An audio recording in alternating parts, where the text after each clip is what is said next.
Koydum en жақсы көретін жағы, мен өзім оқымайтын жері, дәл осы жері. Омыртқасы деп айтылады. Неге десеңіз, бұл жас тоқтының еті де өте жұмсақ болады. Тойымыз бар, бірақ біз жылқының етін де алуымыз керек. Bir қой сойып берсең, жартысын алам деген екен. Біз үйіне апарып сойдық, жартысын дүкенге алып келіп қойдық.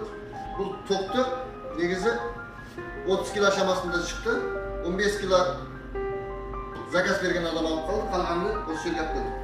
Мына тоқты болатын болса, бұл тек алдыңғы аяқтары сатылып кетті, сан ет қалды. Бұны кеше сойғанбыз, қалғаны осы.